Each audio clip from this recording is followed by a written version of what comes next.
2, 1. Hello, everyone. I'm Carol from Brazil. I'm a SocialGood advisor, and I coordinate the SocialGood Brazil program, which is about the power of technology, the new media, and innovative thinking to drive social change.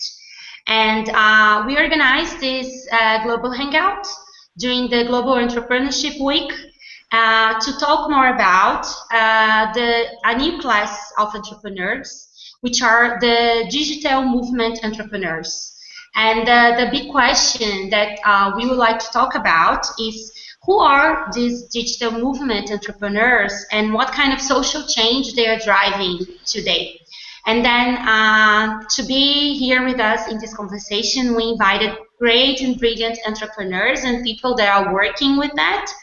I would like to invite each one of them to introduce themselves shortly, briefly, and then we are going to start some nice discussion and conversation. And anyone who is watching us can send us through Twitter using the hashtag SocialGoodQuestions, and then we can also get your questions and to help have this very great conversation. Young Bo is one of the great speakers we invited. He just joined. Young Bo, I was just introducing the panel to everyone who is watching us. So I'm gonna ask Graziella from Brazil to introduce her first. Is that okay? Yes, go ahead. Okay, hi everyone. Welcome to our chat and our hangout. My name is Graziella Tanaka. I'm 34 years old and I've been campaigning for over 12 years. I worked a little bit in the United States, but I was born in São Paulo and now I live in São Paulo. And I started getting involved in online organizing through Avaz right when it started in 2007. Worked on a lot of international campaigns on human rights. And then I worked for other nonprofits in Brazil on consumer rights, HIV and AIDS, a little bit of background also in anti-corruption movements, human rights issues.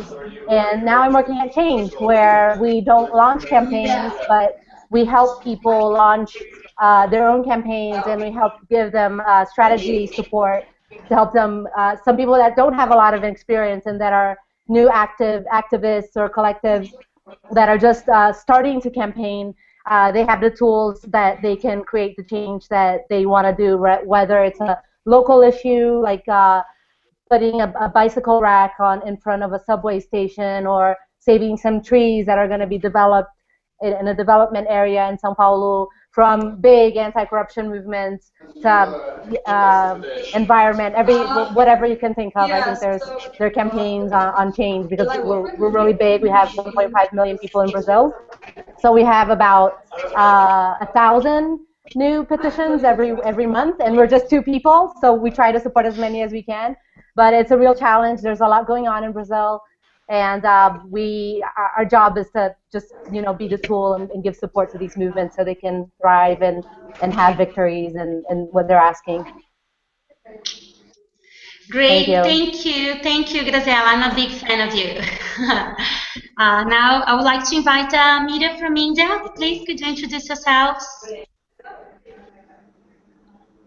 Hey everyone. So I handle online communications for Ashoka India. Ashoka is a global organization which supports leading social entrepreneurs around the world. So I work closely with a lot of social entrepreneurs who across sectors, right from agriculture to farming to ICTs and development to technology to healthcare. So I work in communication, so it's quite interesting to see how the sector is kind of emerging and to notice emerging patterns. And I look forward to sharing it with all of you. And I also look forward to learning some more from, especially Gabriella, because I'm a huge fan of Change.org and how it's shaped social entrepreneurship and helped social entrepreneurship in India. So I'd be really interested in learning a bit from each of you about how we can all use digital technology for social change. Great, thank you, Mira. I'm very interested to hear more about innovations in India as well. Now I would like to invite Noah. Could you introduce yourself? Sure. So, hi, I'm Noah Gaffney, and I focus on social media for social change. So, I launched my career as an entrepreneur, and I've been in the social media space for a decade now. I've been working on social media for social change with the World Economic Forum through the Global Shapers community, and most recently at Purpose, which is a social change agency. Right now, I'm also working on a book about how social movements, social media, and social entrepreneurs all come together to change the structure of power worldwide. So that's my background. Wow, that's amazing. So great. Thank you. And finally, Yanbu, could you introduce yourself?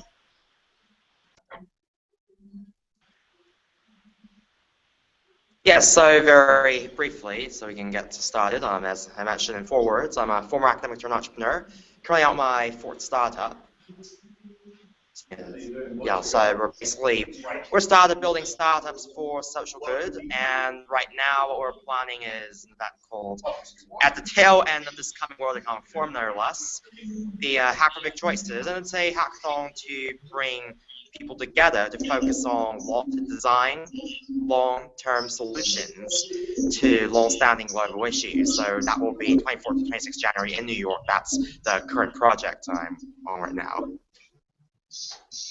Great, thank you. While people don't send us questions, so anyone who wants to send a question, just tweet us using hashtag SocialGood, so we can bring the questions to the speakers.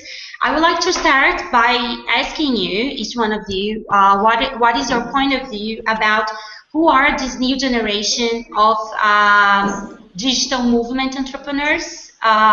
What kind of background profile those people have, that it's about our experience and about the experience of all the people that you're learning or in contact with.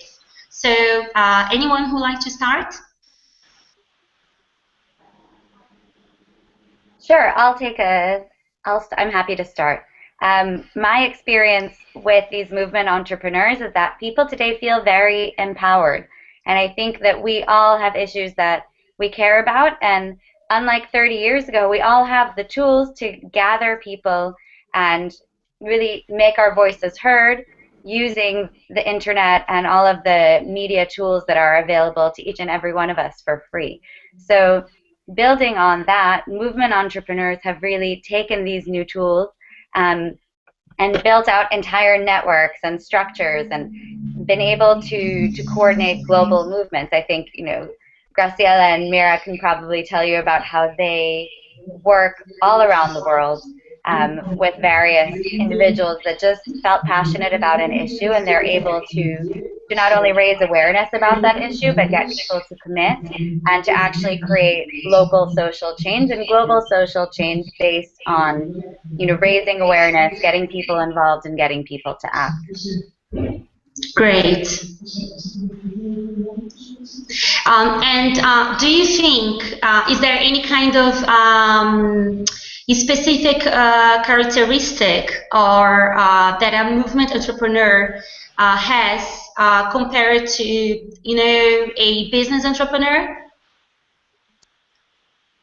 I think that both movement entrepreneurs and business entrepreneurs take initiative, and they are able to work with limited resources to get something off the ground. So I would say it's very much a business focus and an entrepreneurial mindset when movement entrepreneurs are able to really raise awareness and generate change. Obviously, the main difference between business entrepreneurship and movement entrepreneurship is the end goal. Oh, great. And jumping to some examples that I really like. So, yeah, like for instance, Mida, could you share some examples of movement entrepreneurs or innovations in this field that you see in India that is really driving change? So there are two things in India which I wanted to. I'm sorry, there's quite some disturbance on the line. Okay. Okay. I'm hearing you well. So, Are you hearing? Yeah. Yeah. Okay, so there are two things that I've kind of noticed here in India. I think we can learn from. There are two big examples. One is the anti-corruption protests in 2000 and 2000 and sorry, there's quite some disturbance here. But in 2011 we had the in Oh, 2011 we had the anti-corruption movement happening. I'm sorry. Yeah.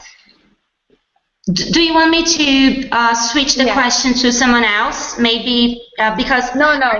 yeah, is everyone hearing well? I am hearing very well. Okay. Sure. Yes. All right. Okay. So what I wanted to say was there were two big national issues that created movements here in India. One was the anti-corruption protests in 2011, and the second one was the Delhi gang rape case in 2012.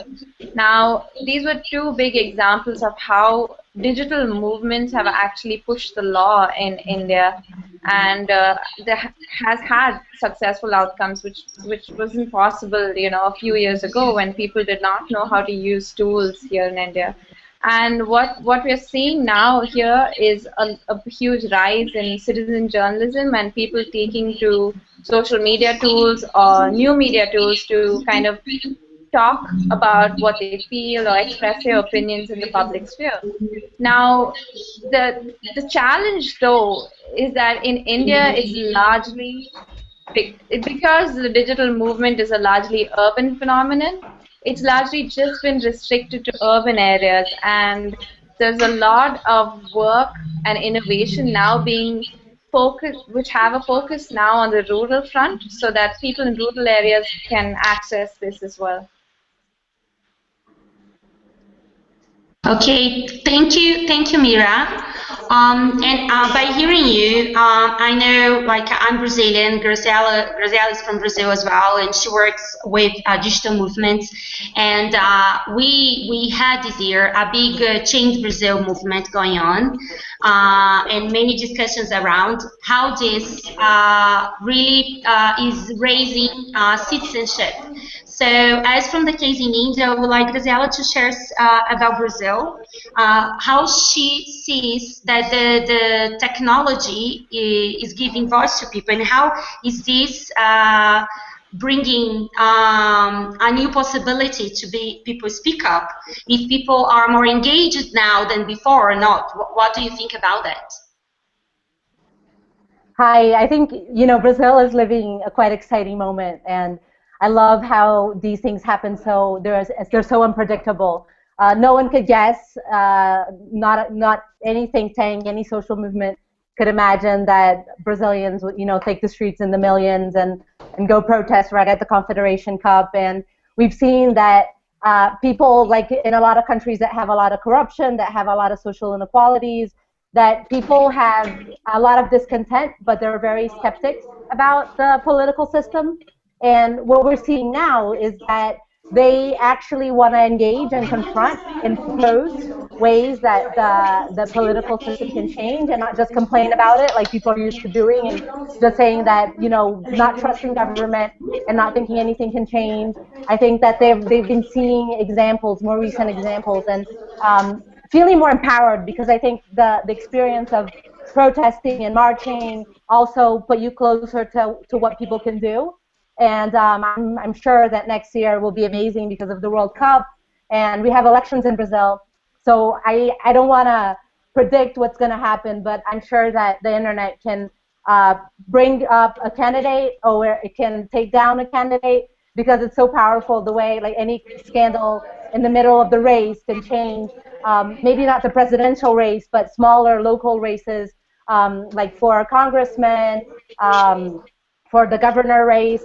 Anything can happen, and I think the internet has been really showing people that they can confront government, and I think they're really scared, like, to be honest. I think they've never seen this before.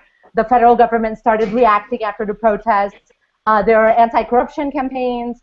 There are all kinds of issues that are sparking related to the political situation, which is not just corruption, but it's health, it's education, and all of the problems that people see in society all of a sudden It's quite curious what happened in Brazil during the June and the July protests, because we saw that every single timeline, everything that people that weren't political, that didn't talk about just celebrities and futility and cat videos like everywhere else in the world, all of a sudden they were talking about politics. So it's been really interesting to see. Brazilians are heavy internet users. We have 90 million internet users, so the potential for social change in Brazil is really amazing. I think it's we've been seeing it through change, and we've been seeing it on a very local level, like people pressuring mayors and city councils, and I think that's where the engagement starts, and I think that's where it happens, and I think from there people are going to be engaging in different levels of government until they can really elect or take down a president if it comes to it. Great, thank you, Graciela. I'm also very excited about next year's election and how it's going to be a different momentum in Brazil. And I would like now to bring the chance to our United States speakers, say a little bit about what you see as innovations in US, or maybe not only innovations, but how technology and people having voice is challenging the institutions that already exist in terms of being more transparent or other kinds of changes. And even if you want to share about experience that you know in other parts of the world, you're very welcome. And then Noah and Yangbu, you're both welcome to speak. Well, just to begin from here, what I can definitely say about my own experiences, it's actually pretty much you're able to just the level of technology you have on hand, or you have off the shelf, literally able to get a startup running, not even on $100. So there's actually a book written by someone based in Portland, Oregon, called The $100 Startup, and that's really how easy it is these days to actually start a company. So no matter where you go, you don't even need that big exit or anything, but if you're able to get, say, thousands, even millions into that position and add up these 5 million, 1 million, 5 million, even 10 million ideas, they don't have to be 100 or even 100 million or billion dollar ideas. If you add those up, that is significant impact. And in fact,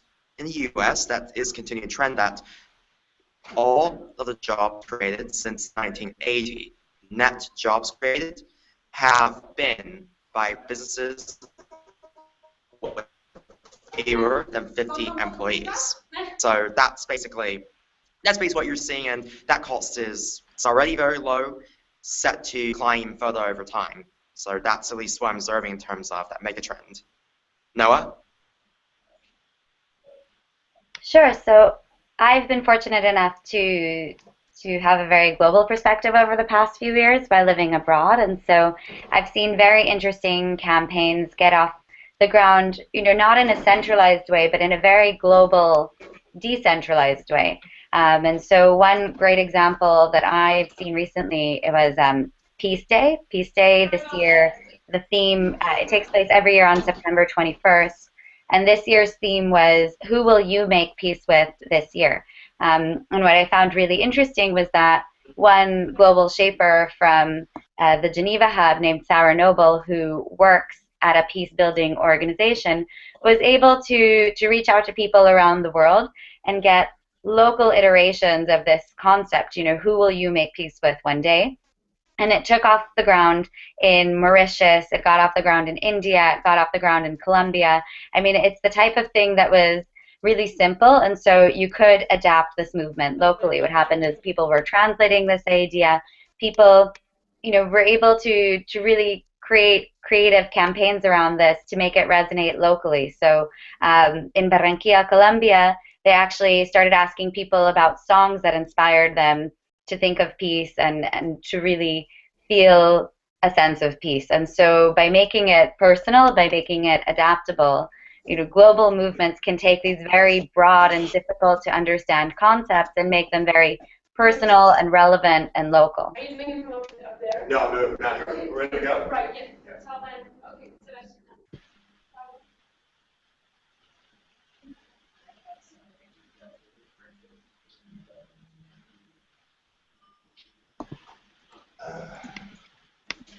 Carol, I think you're muted.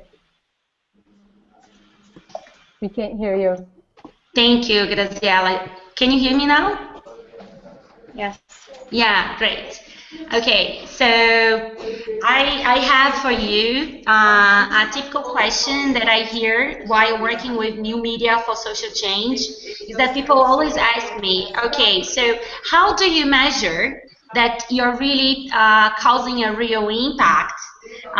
That's very typical question, and people also ask, for instance, how do you bring the online experience to an offline experience? So I would like to share with you this question, so maybe you can help me answer next time. So how would you answer people asking you about how do you measure real impact of a global movement or a digital movement that is local, I don't know, national, global.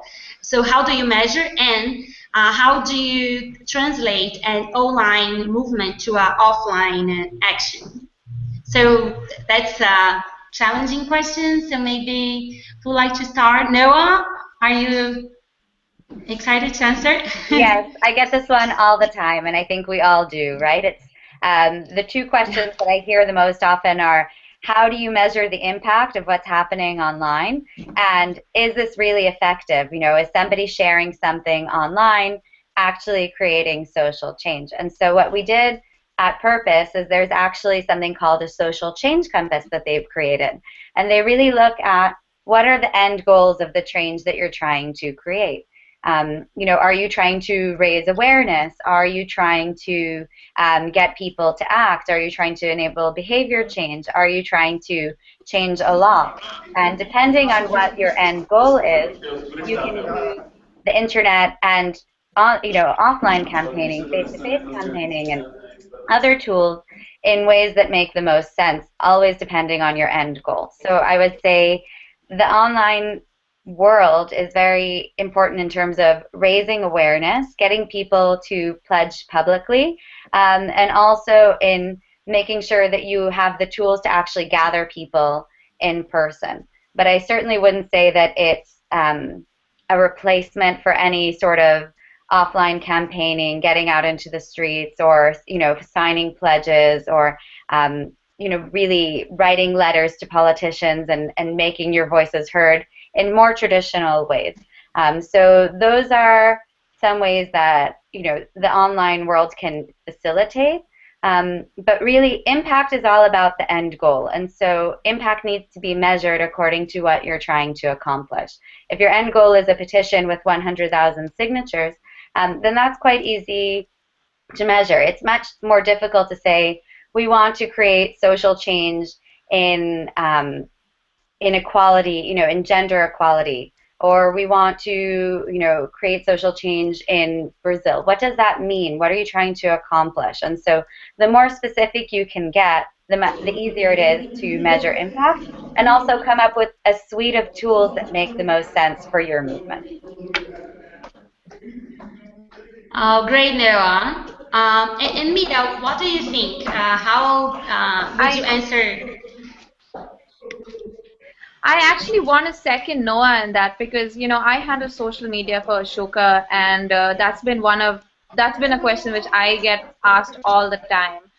Now, I always answer this in one way, because, you know, when you look at audience, a lot of the time what you do when you're handling social media is you look at quantitative analysis, you look at numbers, you look and see how many people are following me and how many people have liked my page, etc.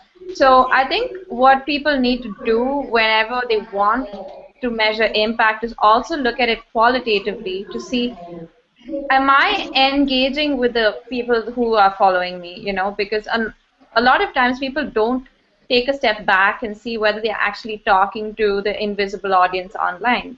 A lot of times they don't like focus on engagement or interacting or talking to this audience at all. And this audience just kind of remains this mass which grows and shrinks whenever, whenever you post stuff online or whenever you say something or ask questions. And it's kind of really important to identify when you must bridge the gap between qualitative and quantitative when you're talking about any kind of social media or digital movement per se, because digital movements always start off online, but how do you organically bring it offline? And if you see, all the most successful digital movements have always had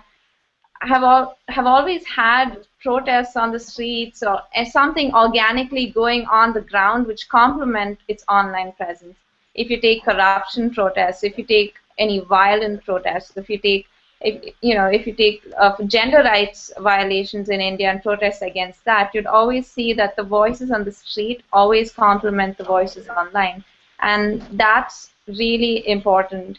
Now, whether or not it's a major nationwide protest or whether it's a small movement that you're trying to build, it's really important for people to understand that you cannot get a movement rolling simply by being an armchair activist, and that's one of the biggest accusations against people who often kind of click on a page or like a cause and want to support a cause by simply liking it and show their support that way. But yeah, I think these are my learnings in seeing how we could bridge the gap between the online and offline and try to kind of co-create using the two. Great, Mira. And Graziella, and by exploring more what Noah and Mira just said, do you believe that new media is persuading people to get more socially engaged? Yeah, definitely. I think that people now have access to a lot more information than they did before. So with the online tools, you might find out of some abuse that, for example, Brazil is so big, that had happened in the Amazon that 10 years ago you would never hear of. Like someone would be killed in brutal whatever land dispute, and people would never be able to do anything about it. And now you hear about abuses all over the world and things you can act on. But I think I don't like the question about the online and the offline, because I don't think they're separated, and I think this is usually what we try to say. And we had a really great piece of article that came out about Change's work, that it's not bringing people that are online to engage in the streets. It's quite the opposite. Like, there are already so many movements, so many collectives, so many groups of people that were never heard, neighborhood associations that no one ever heard of because they only operate in their local neighborhood.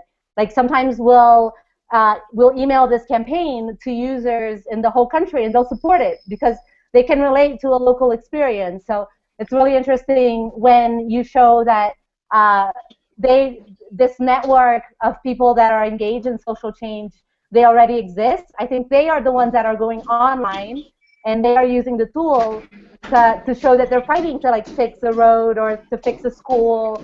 And I think that's a lot more interesting than saying that there are all these, the slacktivist argument that all these people online and that's all they want to do is stay at home. Like, that's not the truth. The truth is that there are many people that they protest all the time. They go to city councils, they go to public hearings, they're engaged with politics, and they're the ones that the majority of people don't know about. Because I think what we are trying to do is show that if you want to get engaged, there are opportunities to do that. There are public layers, there are ways, even in corporate campaigns, there, like, for consumer rights, there's so many ways you can engage with a company. So I think the most interesting aspect about it is a place where you can see all the campaigns that are going on and choose, which ones do you empathize with, which ones do you support. And then if you're someone that are not connected to these places, if you live in a small town, or if you're a teenager, for example, and you want to see someone that's campaigning on an issue you care about, you can Google it, you'll find it, you may connect to that group, you may get more involved. So I think it's the opposite, you know, and a petition can sometimes, or an online campaign can show the person that they're leaders in this area, they're spokespeople, and then talk to those people. And I think those are, and I think like Noah said, this happens internationally. So if I care about the Amazon, or I care about Tibet, or if I care about education in Africa, I can just, wherever I am in the world, I can connect and find those people and find a way to support them. So what we see with the petition is that people deliver them, you know, they confront public power. So it's not just online, like the ones that, of course, there are so many petitions that never go anywhere, but there are a lot of people that they created it because they want to bring their petition, they want to print it, they want to take it to the city council, they want to, you know, take it to a minister, and they are involved in that issue. So it's a little bit more complex, I think, than what people try to say. There's like the offline and the online, and I think that's a little bit narrow. Yeah, I really like the point, the provocation you bring, because yeah, this online and offline world, they're like mixing and blending. So this kind of is a thin line in a mixture. Like, yeah, we are going through lots of changes. That's really great. Youngbo, are you there? Yes, I am present. So I was just about to add that just main takeaway from this online and offline conversation is that it's a reinforcing loop, that the stronger level of engagement, the better quality engagement you get offline, that actually would then drive your online engagement, which then goes back offline. So it's a reinforcing loop there, that the more engaged you are on either, so for example through high quality content and actual conversation with other thought leaders, then it spills over to the other side very readily. It's that reinforcing feedback that's to be leveraged in this era. Cool. Yeah, and I think we are going to more like a hybrid model, which is hard to say what is online and what is offline as well. Yeah, it's the issue is if you're purely online, then pretty soon you run out of content, honestly. That you have to engage with offline. That you'll pretty much run out of content if all you do is online. Great. And I have a question to all of you, to people that are seeing us now or going to see us later, as this is going to be on video. What suggestions would you make to people that want to start their own campaign? Any cause they have, something they believe a lot, and they want to start a campaign, network, articulate with people to drive a change they really desire. So what would you suggest as the key suggestions? Maybe Mira, can you start first? So one of the things that that I've always believed is that it's not about how many different tools are there for people to start, you know, voicing their opinions, but in the creative way in which people can use these tools. And I always feel that video lately has been really, really great in giving that personal touch, whether it's crowdfunding or whether it's citizen journalism, or whether it's merely video blogging. I really think that video has a huge power over, you know, over Twitter, or over just blogging the regular way, to connect with people very personally across the world.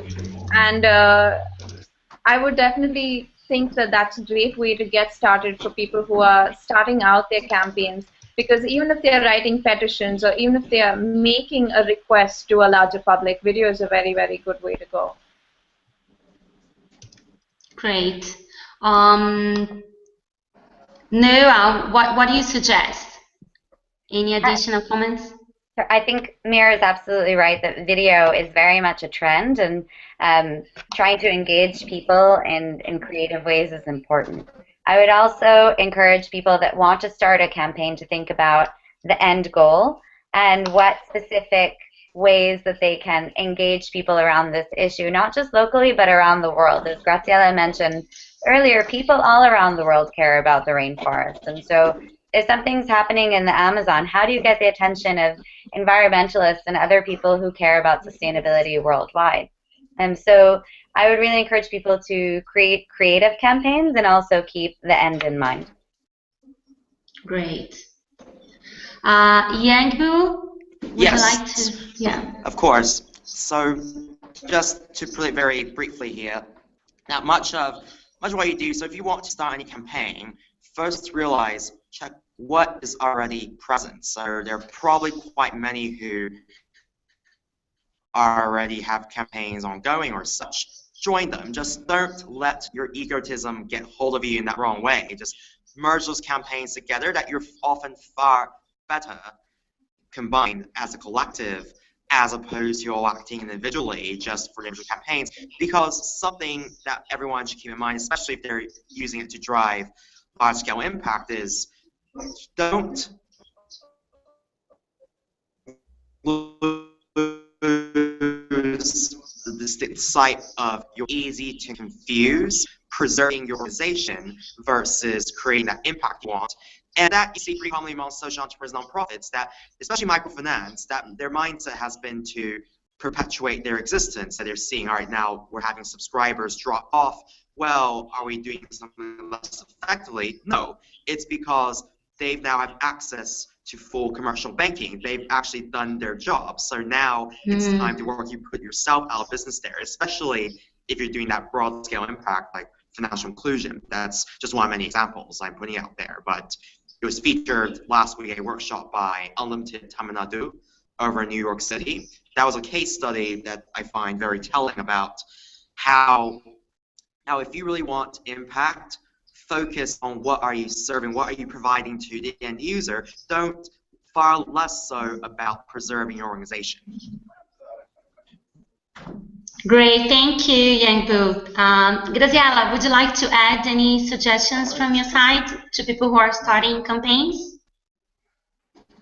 Yeah, in the case that's most common in change, which is dealing with the public sector in political campaigns, I would say don't be afraid to engage with the decision maker, because I think in Brazil, like in a lot of countries, I know in India for sure, people don't have the habit of engaging with elected officials after they vote, and they're more accessible than we think. So even if they're in Brasilia, which is built to be isolated from most of Brazil, you can call them, you can tell them, you can find out how they're voting, and I think this is the shift that we've been seeing in Brazil that is the most exciting, because we're a young democracy. Brazil only became a democracy less than 30 years ago.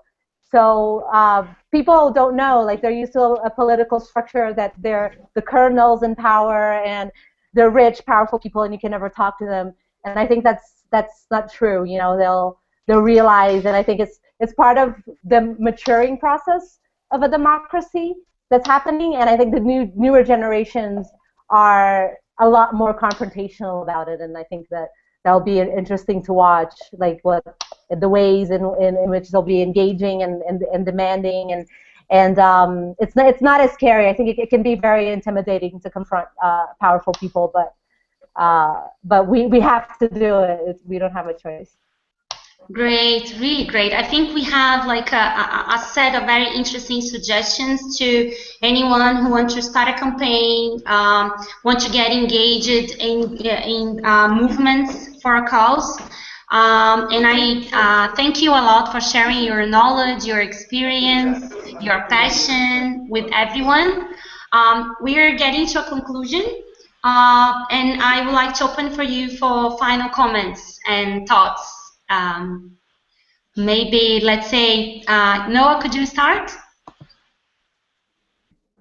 Sure. So I think this is actually a very exciting time because we've come to realize that social movements online are not a trend, but they're actually the way that this industry is moving. So campaigning no longer takes place in an isolated way, whether it's online or offline, but actually it's a blend, and the fact that anybody can create a campaign now and join a campaign now and find out about a campaign now wherever it is in the world, I think is incredibly exciting. So I would definitely urge those who are interested in getting involved to get involved in whatever way they see fit. And I think that a lot of the questions and conversations and doubts that people have are only making this ability to create movements online stronger. So I definitely urge people to keep thinking and to keep critiquing whatever ways that we're using the internet and traditional campaigning methods, to really think, on both sides of the table about how, not only how is this effective, but how can we also make it better. Great, thank you. Yangbu, could you speak your final comments?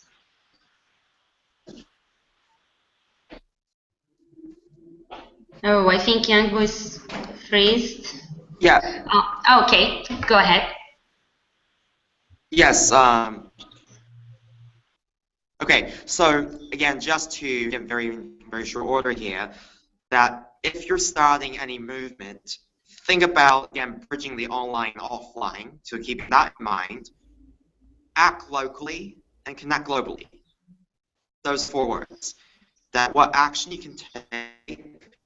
Figure out how can you drive the most impact. Because even if you're in New York City right here, there's plenty, those in New York, there's plenty you can do, or any city for that matter, no matter how developed or developing whichever region. Keep in mind, there's plenty to address literally in your own backyard. Figure out that, and then you're able to build the capacity you need to reach further abroad. That's effectively the approach there. And of course, if you do plan on going abroad, of course, don't ever think that you're those sent in to fix what others have messed up. No, that's beset international development for over 40 years. Be more humble in that. Just about what can you do locally, and then how can you empower, enable, and impel others in similar communities around the world to do the same, for example. So it's literally about enabling them to pull themselves up instead of having to go in there and intervene on their behalf. Thank you, Yangbu. Mira, could you share your final comments? So my comments and learnings from India, I just want to talk about 2 very important things. One is about, in India, I think a lot of us in general need to, there's a need for accountability in India, because you start a petition, but, where does it stop? Like, where does it stop? What do you stop with? Do you stop with like just getting like 10,000 signatures, or do you stop with trying to like get a law passed or intervene in policy like 5 to 10 years, or how long are we involved in the movement? That's one of the very crucial questions here in India. And I think there's there's really a need for us to stay involved in movements for a long time, and not merely as to when they start and when they end and when it stops being covered in the news. So I think we should concentrate on how movements can go on, build up organically so that change does happen over time. And another thing that I want to talk about from here in India is that movements have always been looked at as at a meta level, at a global level, at how big can these can movements be, or how big can change be. But there's a large population here in India which is ignored because they're so at a micro level. They don't have access to the internet, but they do have access to a mobile phone. So what about these people? How did they petition, or how did they build their own campaigns, so that their own movements? And I think it would be really interesting to see new innovations happening in rural India, and see how change can happen there, and people can voice their opinions and desires there as well. Thank you, Mira. I think there are very great insights on what are the next innovations we need to solve our problems. That's really great. Graziella, could you speak your final comments, learnings from your side?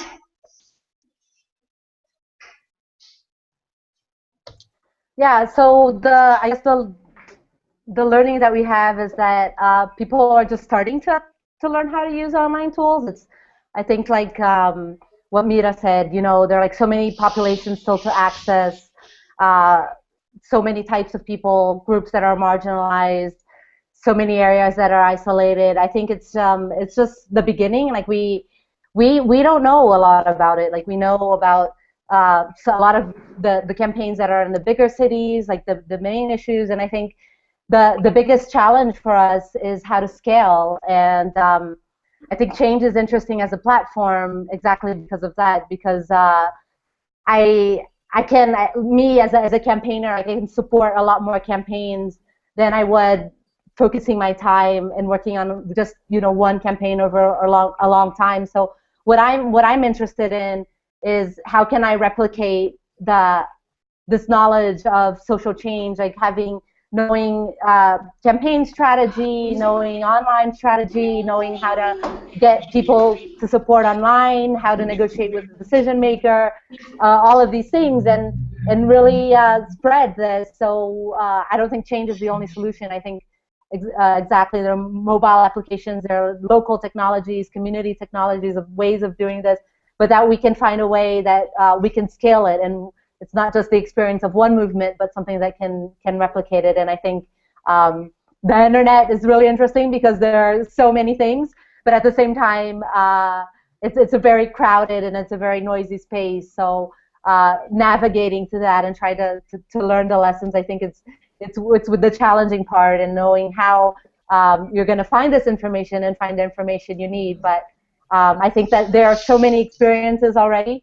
Not all of them are accessible in a lot of languages, so a lot of it is in English, not accessible to a lot of people in Brazil, but hopefully we can spread this culture that change is possible and the tools are there, and if you have a good idea, you can push it forward. Wow, great, thank you, Graziella. And I think it was very interesting conversation because all of you brought a lot of experience and questions that you have that are very strategic to drive the social change we want. So just trying to grasp some of the conversation we had, I loved that first of all, the importance of defining a clear goal and what kind of social impact you want to have in order to develop your campaign or your movement in this base, very strong base of thinking and theory of change that you might have. And then use this to measure how you're moving, how you're progressing. And then the other thing I like is the conversation about how we are so hybrid. We are mixing offline and online. Real life is online as well. So that's the big thing that is happening now. We are in a big transition. And then you bring, Graziella, about how crowded is internet now. There are so many options to people get engaged. And then can we use creative tools, as Mira suggests, like videos and other ones, to really grasp people's attention and show people that they can use technology for something really good to drive real change. And then I also like the provocation of thinking that we can engage the opinion makers, the decision makers into the campaigns. We can engage much more with people from other sectors, trying to do a cross-sector approach to solve complex problems, right? Because as we realize, it's not only one actor or individual that's going to solve like a big complex education or health issue or environmental issue. So and I bring two big burning questions: is how can we make it even more accessible in terms of language and technology, as you brought, and how can we scale this? And I think we have this possibility of collaboration to make everyone and more people aware of the tools they have in their hands to make change. So I want to thank you all for your participation. Yeah, change! Wow. Okay. I like change! I don't know what is going on now. And it's change! Plus SocialGood? Okay. We have an intervention, I don't know from where in the Hangout. But okay, this is our end. Thank you a lot, and let's keep in touch. Thank you.